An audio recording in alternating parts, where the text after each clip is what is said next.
Hi everyone, Elaine Hamilton from the Reiki Center, part 2 of my personal journey recount. So in the first part, I talked about the leading up to, I guess, what you could call my shift in perspective. And then in this video, I want to talk about what happened afterwards. And essentially, I came back off the retreat. I'd had this big shift, but also not a big shift. So this is where I think it's the sticky part, because when I'm reading books on enlightenment, awakening, they didn't really match my experience because, as I said, I didn't feel that different. Like I felt a deep knowing of who I was, and also a deep letting go of, how to explain it? It's really difficult to explain. It's as if before I didn't realize I was in the dream of my person and my ego. I thought I was truly that person and truly the ego and truly my thoughts. Even though, as I said, I'd been doing years of personal growth and Reiki and all the rest of it. So, but it was like my opinions counted, other people's opinions counted, the world's opinions counted. Like there was right and there was wrong, and there was the right way of doing things and the wrong way of doing things. And I carried this out, the way that I taught Reiki. For those Reiki teachers that I trained before 2016, they had one experience, and those teachers I trained after 2016, they had a very different experience, because everything just started to loosen up. And it was almost like I knew that I knew nothing. I knew this was all bullshit, and I knew that opinions were simply opinions, and they didn't count for anything. Like really didn't count for anything. There was no right and wrong. There was no truth. There was no, and what I mean by truth is there was no duality truth. There's simply opinions. My opinion, your opinion, the next person's opinion. We each think our opinion is right. We think we're the one with the truth. But the deeper truth is that all of this is simply a dream. And that's the truth of it, right? We're born, we die. In the moment that we are conscious in this life, in this body, as this person, we are living a life. But then once we die, the whole thing just disappears. So it's literally like a dream. Like, and I choose my words carefully, because obviously it matters what we do in this life, but at the same time, it doesn't. Like it really doesn't. But then that doesn't, the ego will take that and go, oh, then I can just go and rob banks and, murder people and stuff like this. And that's not what I'm saying at all. I'm just saying that oftentimes we place so much emphasis on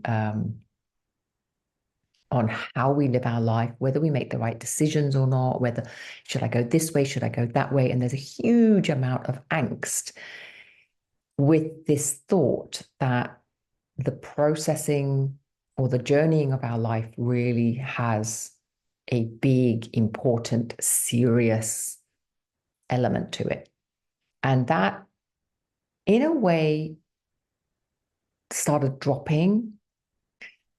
But even as I'm saying that, see, the thing is, it's like, as I talk about this, it's so difficult to put into words, because it kind of made sense to me as I was going along my merry way. But then as I describe it, it kind of sounds a bit horrific, because I have to say the next part was the dismantling of my roles as a person. And it started off with my marriage. Oh, it's not funny, right? I mean, it wasn't funny at the time. It was kind of traumatic, but it was almost like waking up out of the dream, even though, as I said, I still felt very much a person, and my belief structures were important, and there was also a dismantling going on. So started working at two levels. So I have me, Elaine, as my own preferences, my own beliefs, my own entanglements, my own pain, my own suffering, my story about myself. And then this I am woke up. And Adia calls it like the spirit. I don't know. I mean, to me, it was kind of one and the same thing. And yet this this energy, this awakened energy started to move me in very challenging ways, right?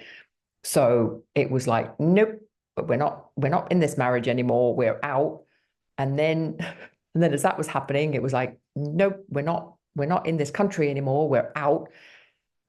Honestly, over the space, so 2016 all the way up till 2021, quite a long time, my whole life disintegrated, like completely disintegrated. And I was empty nesting.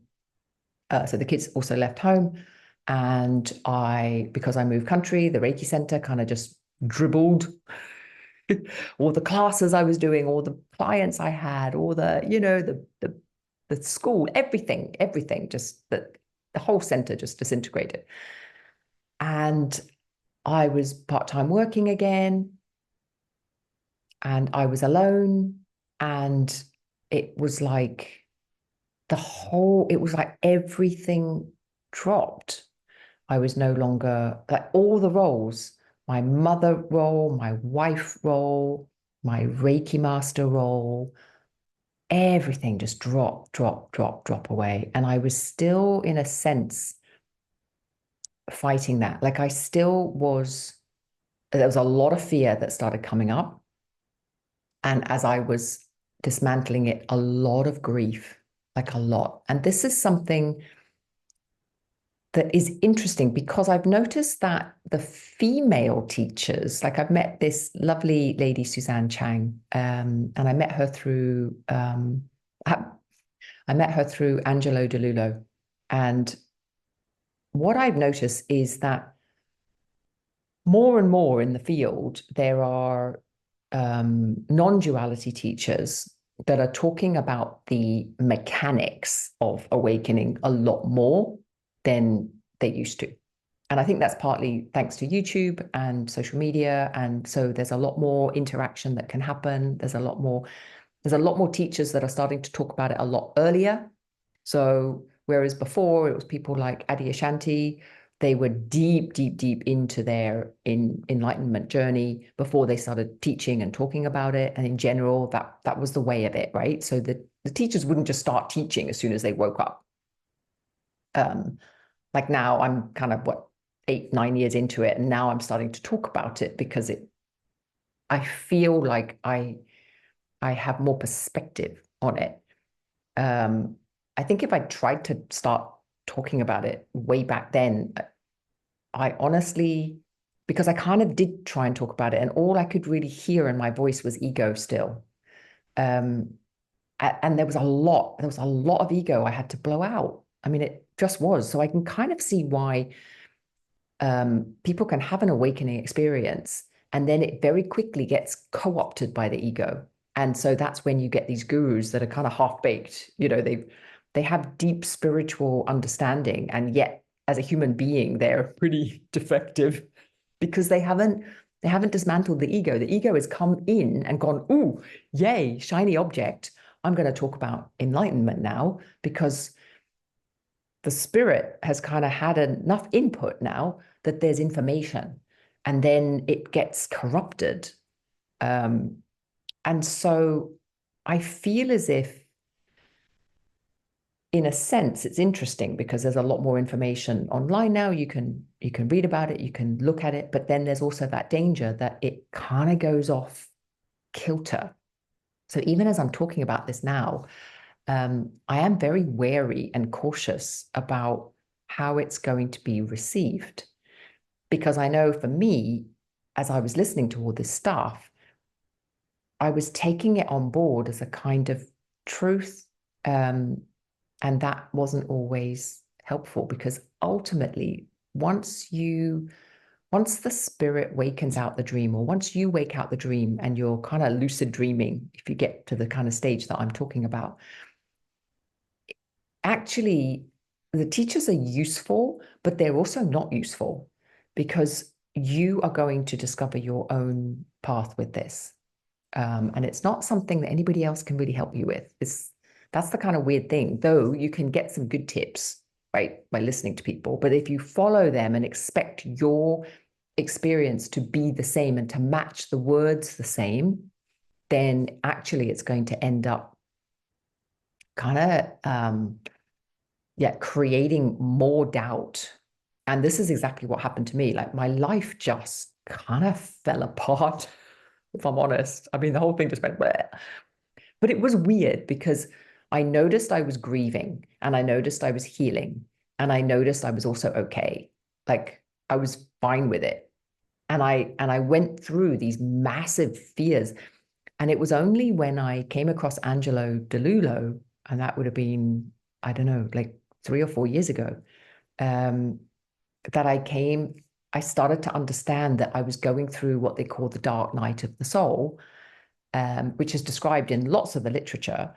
But the way they described it as well wasn't quite what I was going through, but it was the shadow side of the ego. So all the things that tighten around, like, I had built an identity around being a Reiki teacher. I had built an identity around being a mother. I'd built an identity around being married, like all of these things, my roles, my responsibilities, what kind of person I was, all was very tight. And what happened was this unraveling process. And again, we have this idea, like I had this idea that, oh, I'll be enlightened and all my problems will go away. Actually, no, it's like you wake up and you're like, damn, I need to clean out my shit. It's like this edifice, this structure, this prison that I've put myself in with all these roles and responsibilities. I'm also the one that has to dig myself out of them. So things just start to collapse. And there is this weird thing of, I still had enough ego, personality in me to think that I was making these decisions. Like, I was deciding to leave the country. It's like, it was all me doing this. And as I'm doing this, I'm like, ooh, that's not working out so well. And why can't I do this? And why can't I do that? So I went through years of struggle, real struggle. And at the same time, still, I was doing my groups, I was doing my Reiki shares, I was doing all that stuff.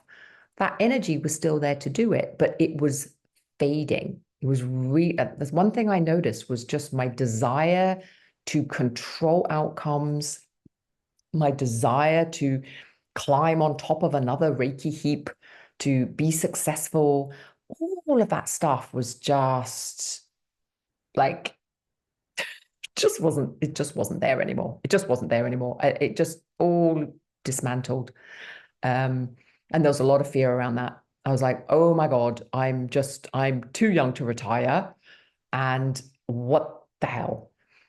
And that part of the process can be extremely disconcerting, and extremely worrying, worrying for the person, because the person's sitting there going, well, if I've got no energy and motivation to build something, how am I going to survive? And that's really why I went back to employment. I went back to employment because I thought, well, the one thing I can do is I can get out of bed at a designated time. I can go in, I can be told what to do, and I can do it. And that's what I've been doing. That's what I've been doing for the past 3 years, because I literally haven't been able to self-motivate myself to keep my business going as a self-employed person. I mean, weirdly, I still make these videos. I don't know where that energy comes from. It's still like that. It's almost like there's a wanting to share. But in the sharing, there's really no desire for any kind of outcome. Like, whether people like it, don't like it, listen, don't listen. Like, I really don't care. It's like, whatever. But there is this still an outpouring of expression that I can still do quite easily. But the idea of holding workshops, or the idea of building business, or the idea of really putting any energy into anything like that has just gone. It's just gone. I don't care about it now. Like, I don't worry about it now. But when I first started happening, I was really afraid. I was afraid for my livelihood. I was like, what the hell am I going to do? And so again, it was almost like my idea of enlightenment. I thought something's really gone wrong, because in my mind, the universe was supposed to take care of me and shower me with money. I don't know what I thought. Shower me with abundance once I'm in alignment. And so this is the thing. It's like this idea that once you've woken up and everything is clear, then somehow you'll be aligned. And alignment means good things will happen to me. And again, this is another belief system. So life just flows. And it's always done that. That's the thing. Life has always just flowed. So when you wake up, it's almost like you can't pretend anymore. Like, it's impossible. It's just not palatable. Like, you would probably just throw up. I don't know. I mean, it just doesn't happen. It just doesn't happen. Like, sometimes my ego still comes in, and this has again been an unraveling process. So my ego was still really tight in the beginning. And when I was going through my divorce, and when I was, trying to sort the kids out, and when my children were having issues, and my fear around my work and my finances. And then I was going through menopause through all this as well, right? So menopause, what was happening in my body, there was so much fear, there was so much anxiety, there was so much angst. I mean, it was just like, bleh. Oh my God, I literally wouldn't wish it on anybody. It was dark, dark times, right? And this is the weird thing, I was so grateful. Like, there was a part of me that was just so delighted this was all happening as well. It was like, yay, hurrah. I can stop pretending. I can be honest. I can be authentic. I can drop all the burdens. I can drop all the roles.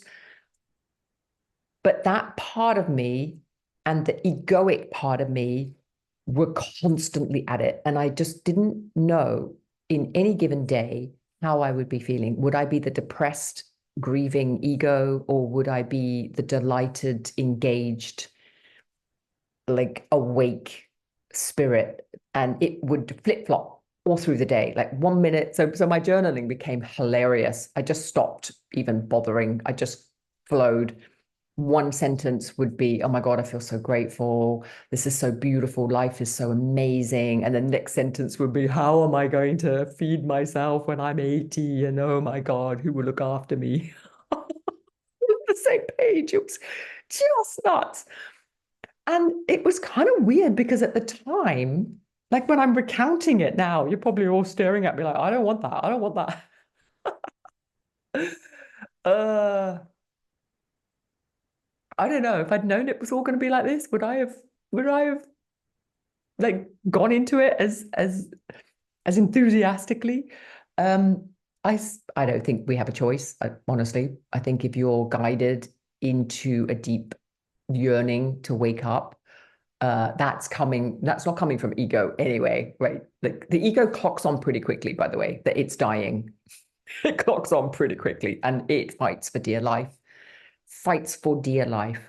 But the slow, steady route means it's not too traumatic in that sense.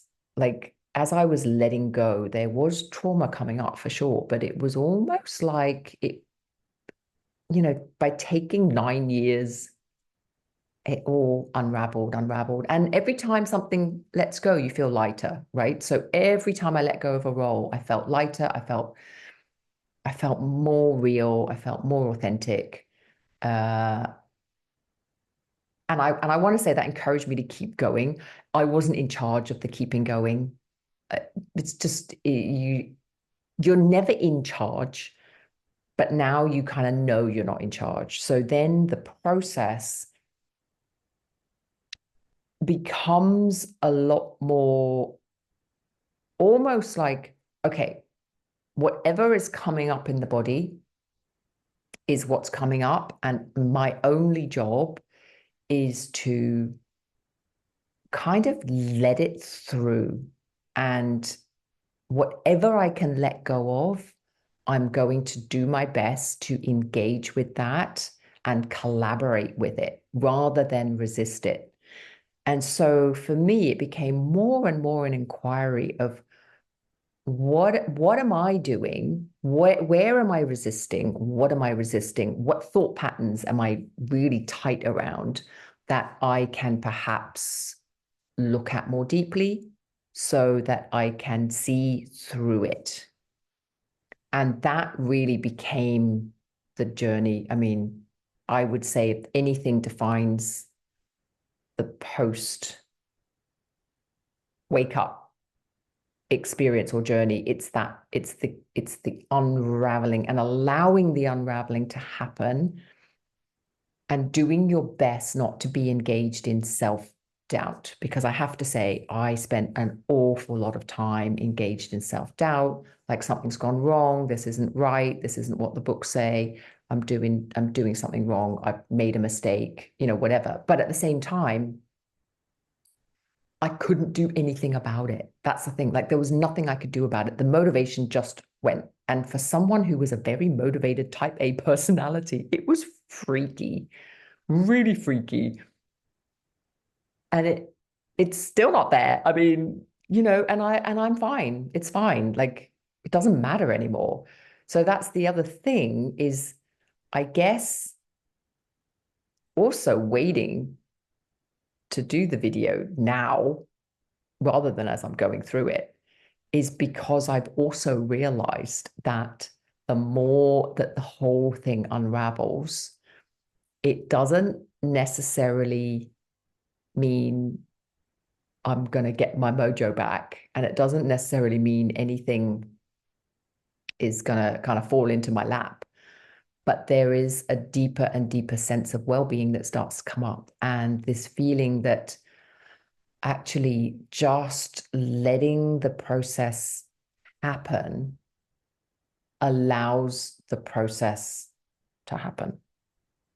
And whatever's happening for you is exactly what's meant to be happening for you, and nothing's really gone wrong.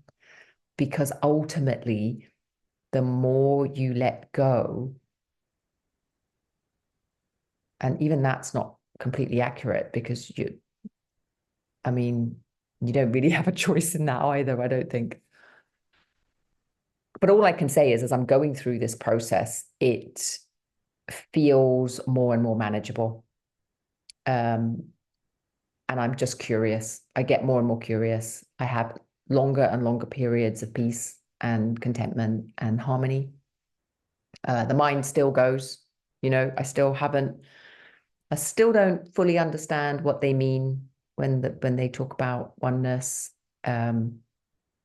losing yourself, blissing out, stuff like that. I'm like, that's still not been in my experience. Like I feel very normal. And yet when I talk to people now, I realize I'm a million miles away from them. Like they just don't. Like I feel really normal. But then talking to people, it's like they are operating at such a different mindset to me that I might as well be an alien in the way that I talk to people now. And yet I can still do my job. I can still work within my field. I can still help people with mental health issues because I also can meet people where they are. I have no issue with that. It's like, well, you're here and you don't understand what I'm saying when I say this, and that's okay. So I'll say this. And it doesn't feel inauthentic to me at all. It's like I feel really honored to be able to meet people wherever they are, like literally throughout the whole spectrum. If you want to talk about oneness, we can talk about oneness. If you want to talk about the ache in your big toe, we can talk about that. If you want to talk fear, if you want to talk death, if you want to talk like whatever they want to talk about, I can talk about, because there's no taboo left for me. I don't I don't even understand it anymore. I'm like, well, why would that be taboo? If you want to talk about it, let's talk about it. Because it's the deep dive into the fears, the deepest fears. I mean, I guess part of this whole process for me was I dove very deeply into all of my deepest fears. And I'm still open to the fact there might well be many, like I've hit moments of complete terror. I've hit moments of deep fear of death and illness and financial loss and like the whole thing. And it was almost like these cycles that you have to go through in order to purge your system, or if not to purge it, to be able to look. And that digging has stopped. Like I don't go digging for my personal growth. I don't do personal growth anymore. That's all disappeared too. Like when people say, "Oh, look at um, this new theory. Oh, look at this. Have you seen this new technique?" Like I'm totally uninterested. I'm like, yeah, whatever. If it works for you, great, great. I just don't feel the need to do it anymore. It's like one thing I know is when I need to look at something, life will stick it in front of my face like this. It'll be here. If I need to look at it, it'll be right up against my nose and I will be smooshed into it. So it's so simple. It's so simple. When I wake up and I feel happy and grateful and content, then I'm like, yay. And when I wake up and I feel depressed and crying and sobbing and in fear of my life, then that's what we're doing today, I guess, right? Um, yeah, so I don't really know what else to say about that, but um it's interesting because as I'm talking, I realize actually this last 9 years, I've been through a huge, huge change. I'm just not the same person anymore at all. And yet, I totally recognize myself as well. And I do think one of my fears around enlightenment was I would kind of just turn into this gooey mess and not know myself, because the way they talk about it in the books is like, oh, it's all one and you're one with everything and you're this and you're that. And I was like, well, what? And the ego gets blown out and you don't know who you are and whatever. And I'm just like, oh, I got kids. I got, I don't want to not recognize my kids. That has just not been the way it is for me. It's been a really slow, steady, manageable process. Um, so slow, so manageable in a sense that I have frequently doubted what I think is going on. Um, so, and even now, I'm not stating it to be true because I still don't know. And as I said, um, it's like the only reason I'm relaying this is because if other people have had a similar experience, the the doubt of what you are experiencing and the denial of what you're experiencing doesn't matter. It doesn't make any difference. The process is happening whether you like it or not, honestly. But um, I think it's more enjoyable when you are engaged without the doubt. It's almost like the more the thought patterns can be left to rest, and you're actually just dealing with the thought patterns that really are difficult rather than adding more on, because those doubt patterns it's just adding more noise. So not necessary.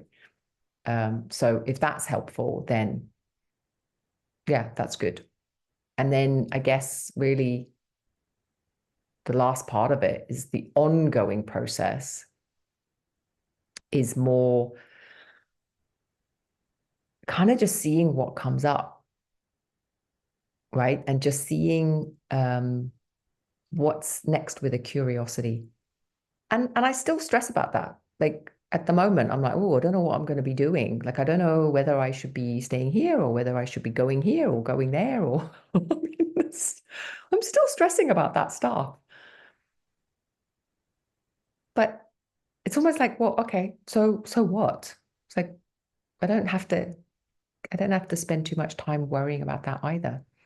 Um, the next unfolding will be the next unfolding.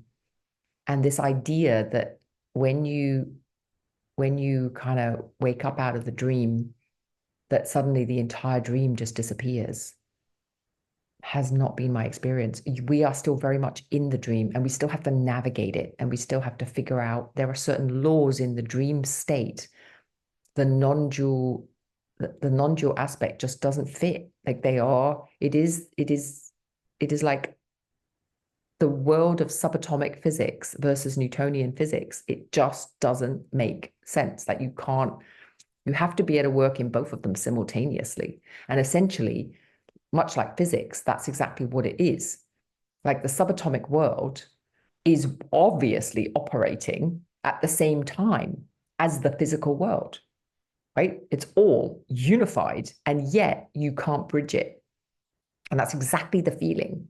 It's exactly the feeling. It's a complete paradox. It's like you know that there is this mysterious consciousness, and in a flash of a pan, it's going to be over, right? Whatever this is going to be done. And there is this kind of movement of energy that is happening. Like the breathing is just happening. And that becomes more and more interesting. And I kind of feel that that's more and more where my attention is going now. Maybe if there was a part 3, that would be it. You know, like the fascination I now have with the most simple things, like just breathing, or when I'm doing my meditation, if I'm doing chanting, just the sound of the chanting is so like mind-boggling. And that is much more interesting to me now. Like, what is the mechanism of this whole thing is more and more where my attention goes rather than the drama of the everyday ego. Like, that to me is just so boring now, like, so boring.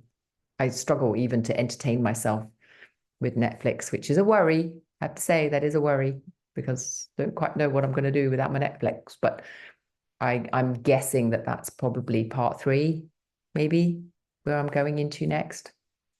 Who knows? Who knows? I guess we'll see. But certainly it didn't quite work the way I was expecting it to work. That's all I'm saying. And I didn't match any of the books that I was reading. And the whole process was kind of traumatic. And as I said, there's a continuation of that. Once the ego completely unravels, I don't know, who knows what's next. I guess we'll see. Not really sure if this was that useful for anybody, but I'll see what else comes out, if anything. That'll do for me for now. Warbling on. Sorry about that. All right then, take care.